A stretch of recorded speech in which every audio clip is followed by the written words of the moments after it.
Bom, o tema que me foi passado são direitos trabalhistas, né?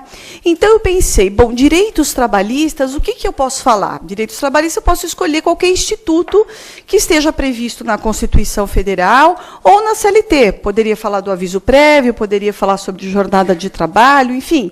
Nós temos vários institutos, né, que incorporam o direito do trabalho, todos de muita importância, de muita polêmica, eu poderia escolher qualquer um deles. Mas eu tive aí uma ideia, né, de ampliar um pouquinho esse conceito de direitos trabalhistas, né? Por que eu pensei nisso? Eu pensei nisso por conta do que aconteceu, uma experiência particular ontem, no meu escritório. Eu tenho atendido uma cliente que ela vem discutir, ela tem uma relação de trabalho com uma determinada empresa e essa relação é informal, não tem carteira assinada, enfim. Mas, na verdade, ela tinha uma dúvida se ela era empregada e deveria, portanto, ter o registro na carteira de trabalho, ou se não, ou se ela era uma profissional liberal. Mas o que ela quer é formalizar, de uma forma ou de outra. Então, ela me procurou. E, na conversa, nós chegamos à conclusão que ela não é empregada, né? Ela não reúne os requisitos de uma relação de emprego. Falta para ela a subordinação, a habitualidade, muito bem. Então, ela disse, bom, eu não sou empregada, eu sou uma profissional, então, autônoma, e como é que eu faço? Eu queria um contrato de prestação. O que eu faço? Quem falou fui eu, que é um contrato de prestação de serviço, ela não sabia. Mas, enfim, eu dei toda essa orientação para ela. E depois ela foi procurar a empresa e disse, olha, eu procurei um advogado trabalhista. E aí a empresa falou, você foi procurar advogado trabalhista? Então você acha que você tem vínculo empregatício? Você quer carteira de trabalho? Ela falou, não foi isso que ela me disse, né? Então, por que eu quero trazer essa experiência e por que isso me inspirou na palestra? Porque para a sociedade, para nós mesmos que somos advogados trabalhistas, achamos que só podemos solucionar ou refletir sobre relações de emprego. Quer dizer, nós somos especialistas, né? E esse foi a nossa cultura, essa foi a nossa formação, de ser advogado para um único tipo de relação de trabalho, que é o de vínculo empregatício, né? Eu sou na área trabalhista há 25 anos, não parece, eu sei, mas eu estou há 25 anos só na área trabalhista, né? Eu durmo, vivo e acordo vivendo o direito do trabalho. Então, toda a minha formação sempre foi a de vínculo empregatício, o que é empregado, os requisitos, pessoalidade, subordinação, né? E assim vai. E essa é a toada do nosso trabalho. Mas acontece que, desde 2004, com a emenda constitucional de 2004, a Justiça do Trabalho passou a ser competente para solucionar conflitos além das relações de emprego. Não é? Então, hoje a Justiça do Trabalho tem competência material para solucionar conflitos de relação de representante comercial, de relação de prestação de serviços de autônomo, de várias relações de trabalho, e não só relação de emprego, que é a que a gente foi treinado e especializado nisso, né? Então, eu quis chamar isso porque, como o tema é direitos trabalhistas, que direitos trabalhistas nós estamos falando, né? Eu queria dizer que esses direitos trabalhistas, eles podem ser ampliados. São direitos trabalhistas decorrentes de uma relação jurídica de trabalho, que pode ser de vínculo de emprego. E aí, muito bem, quais são os direitos trabalhistas decorrentes de uma relação de emprego? Quer dizer, relação de trabalho é o gênero e a relação de emprego a espécie do gênero. Mas nós aqui na nossa casa, né, somos advogados na nossa casa, nós temos que nos preparar para essas outras relações de trabalho.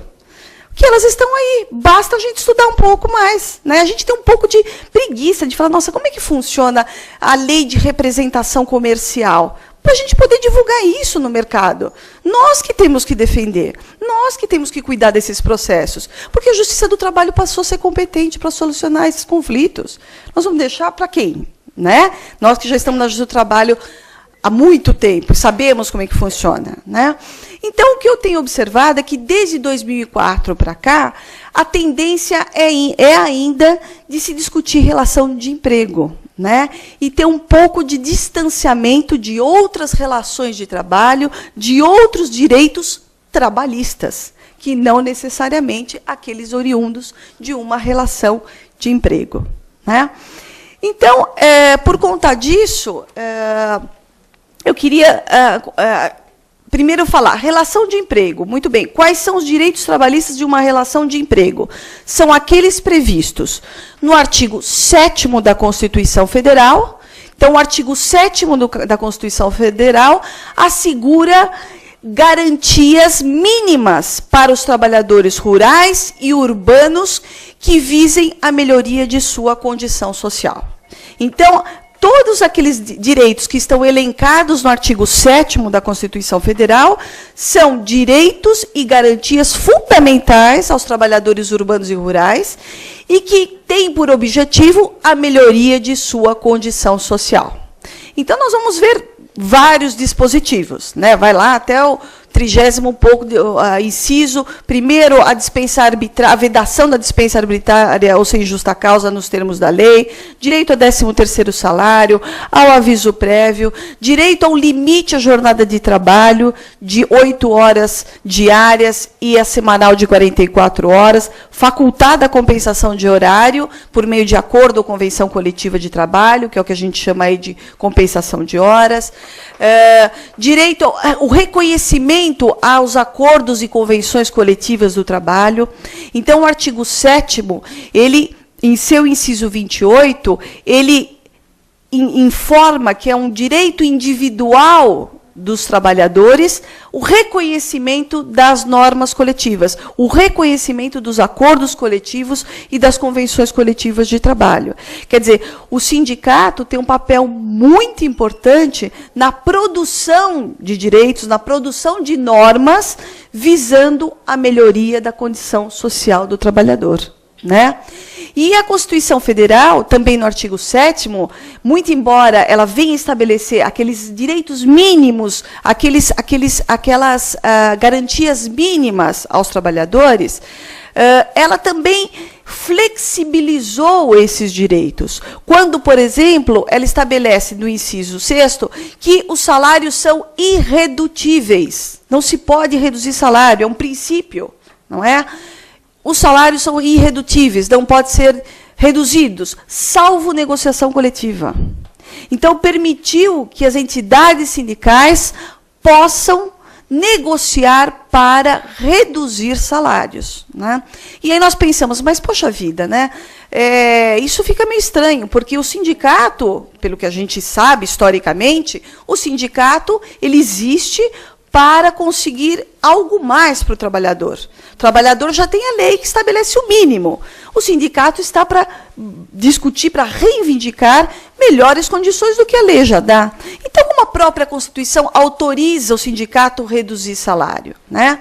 Então, a Constituição, quando estabelece uma regra flexibilizatória, né, outorgando aos sindicatos, quer dizer, é os trabalhadores que vão decidir dessa conveniência ou não de reduzir salário, a Constituição deu essa abertura para que, por exemplo, numa situação de crise econômica, como nós já passamos várias, né, pudesse o sindicato negociar com a empresa, negociar com o sindicato patronal, eventualmente uma redução salarial, mas não negociar simplesmente uma redução salarial e trazendo um prejuízo para o trabalhador, porque esse não é o papel do sindicato.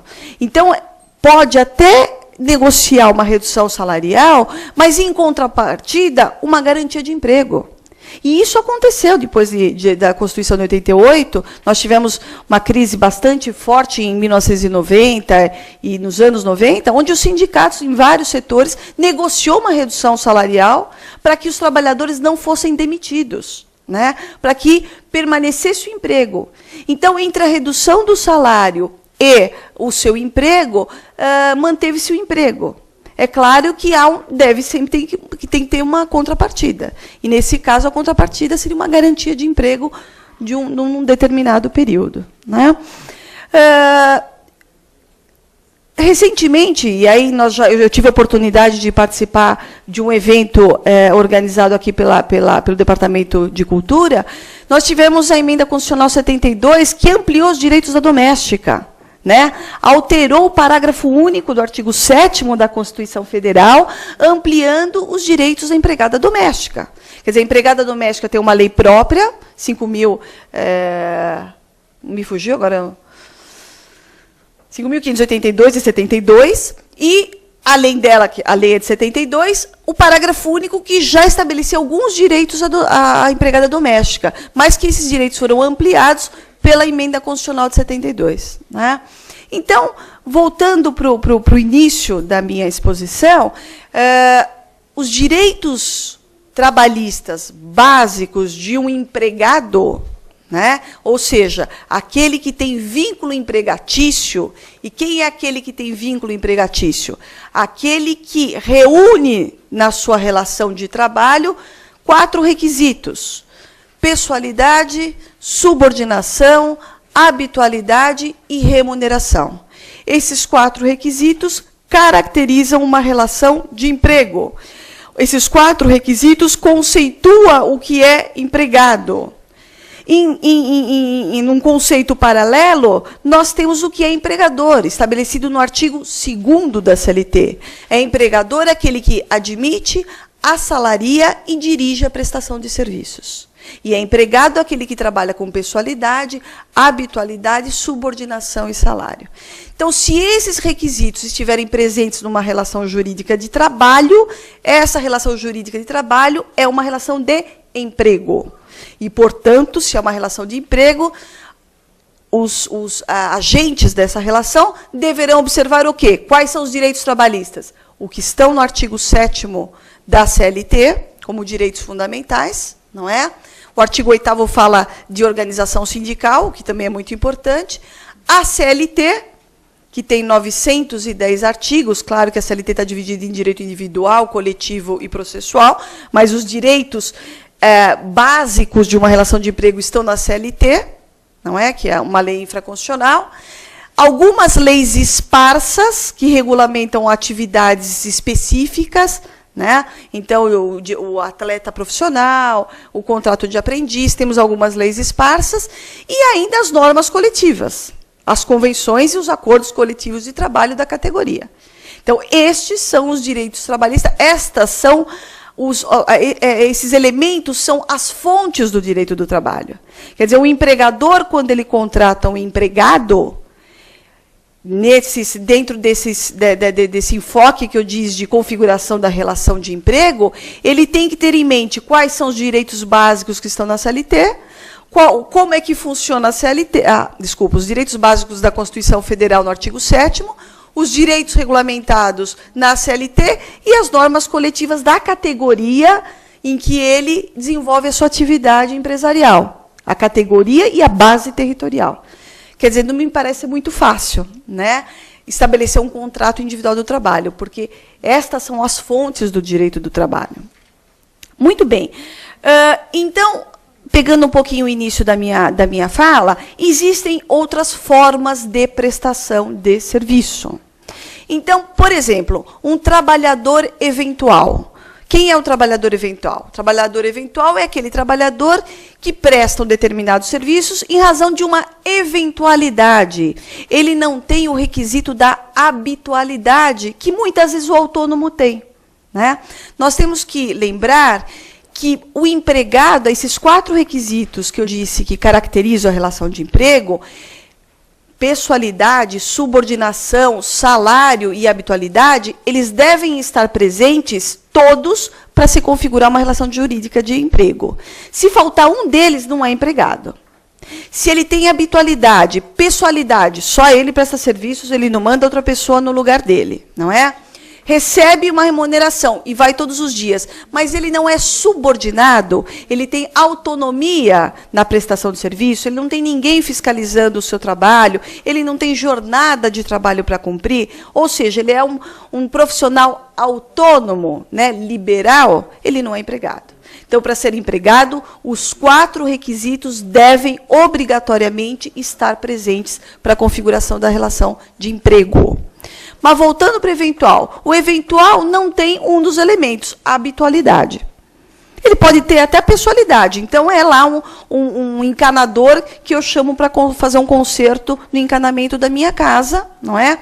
Que pode ter a habitualidade de ficar alguns dias prestando serviços, eu vou remunerá-lo, eu posso até dizer para ele qual horário que eu gostaria que ele fizesse os serviços, mas não há, a prestação de serviço dele não é contínua, né? Não é habitual. Terminado o serviço, a relação está encerrada. Então, ele é um trabalhador eventual, em razão de um evento. Essa relação jurídica é uma relação jurídica de trabalho, né? Que, se algo ocorrer entre as partes que precisa ser solucionada, é a Justiça do Trabalho que passou a ser competente para solucionar. Né? Da mesma forma, o autônomo, e isso é o que a gente mais vê na Justiça do Trabalho. Quer dizer, os processos na Justiça do Trabalho, na grande maioria, discute relação de emprego.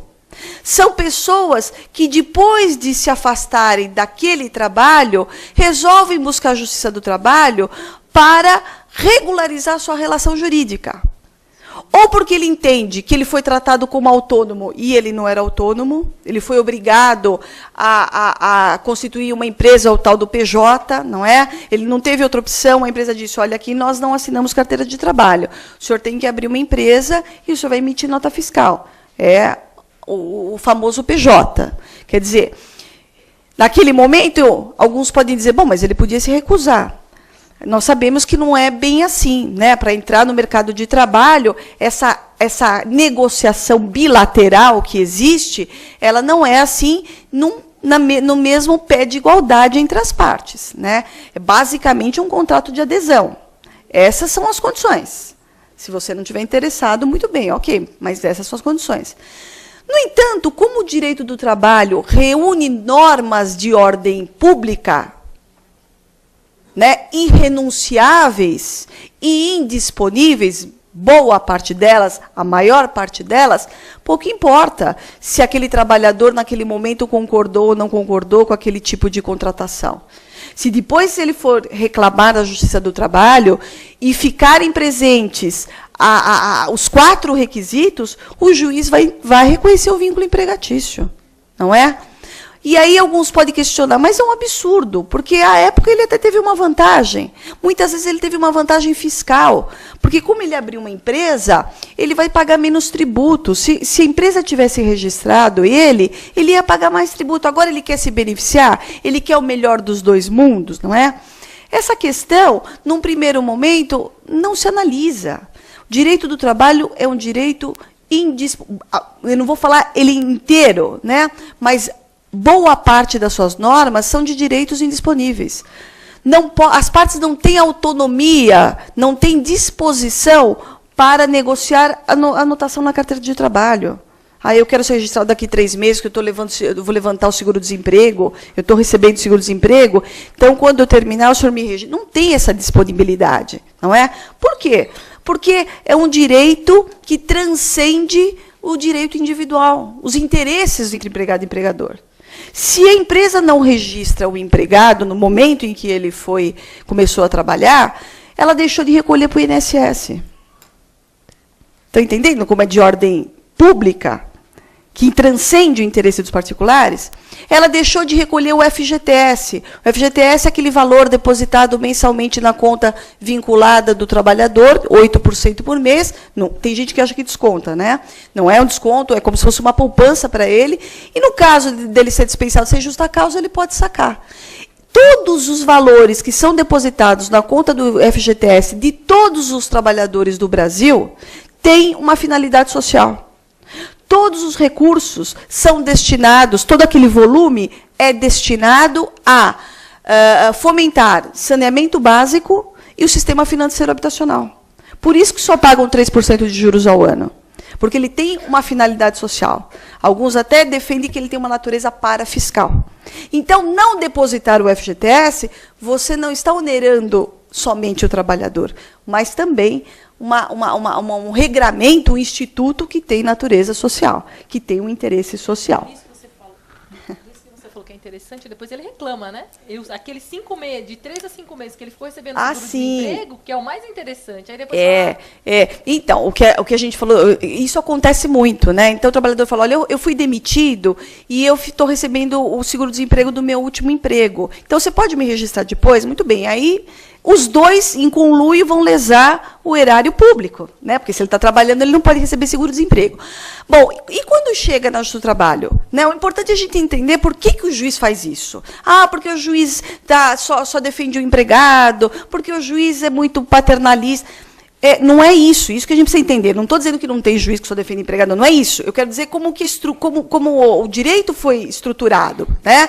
Então, o juiz não pode, se o vínculo for reconhecido desde um determinado momento, não tem como o juiz dizer, eu não vou reconhecer desse período porque ele recebia o seguro-desemprego.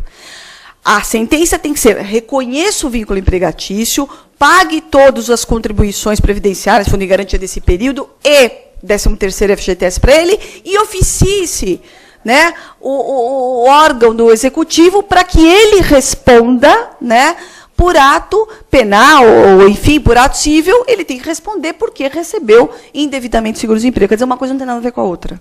Né? Não que ele não será responsabilidade. E isso, quando acontece, o juiz, às vezes, usa até como argumento de negociação. Né? O senhor não quer esse acordo? O senhor sabe que eu vou oficiar o FAT, né, o órgão que administra o seguro-desemprego, porque o senhor recebeu indevidamente. Então, ele já fica um pouco acuado, faz um acordo ali, fica elas por elas. Né? Então, fica ali o empregador fica com essa carta na manga, né, para negociar. Mas, enfim, né, o direito do trabalho, a gente vai e volta, e tem muita coisa para falar. O que eu quero dizer é o seguinte, trabalhador eventual, se é um eventual, não tem vínculo empregatício, mas tem direitos. Ele pode ter negociado um preço que o tomador de serviços não acertou. Né? Vai ser discutido aonde? Na Justiça do Trabalho. A Justiça do Trabalho é competente. Esse profissional autônomo, vamos imaginar no exemplo que eu dei da minha cliente, eu estou em dúvida, não sei se eu sou empregada, se eu não sou, é claro, nós somos advogados e temos que orientá-la. Mas hoje, eu vejo que há eu vejo assim é raro encontrar uma petição inicial onde se faça um pedido sucessivo. Então, por exemplo, se um determinado trabalhador foi tratado como representante comercial, ele não tinha registro como representante comercial, mas ele trabalhava na casa dele, ele tirava pedidos, ele era a figura do representante comercial. E ele acha que ele é empregado. Nada impede que, na mesma reclamação trabalhista, se discuta as duas relações jurídicas. Nada impede, e deve-se fazer isso. Não é nenhuma opção. Eu penso que deve-se fazer isso. Nada impede que, na petição inicial, o advogado pleiteie um vínculo, se ele estiver convencido que os 4 requisitos estão presentes, que ele faça uma petição inicial pedindo o reconhecimento do vínculo e a condenação no pagamento de todas as verbas, e, sucessivamente, ele diga, caso não seja reconhecido o vínculo empregatício, caso entenda, Vossa Excelência, que a relação era de representante comercial, ele tem direito, por exemplo, à indenização de 1/12 por ano trabalhado. Né? E aí vem os pedidos que envolvem a lei que regulamenta a atividade do representante comercial.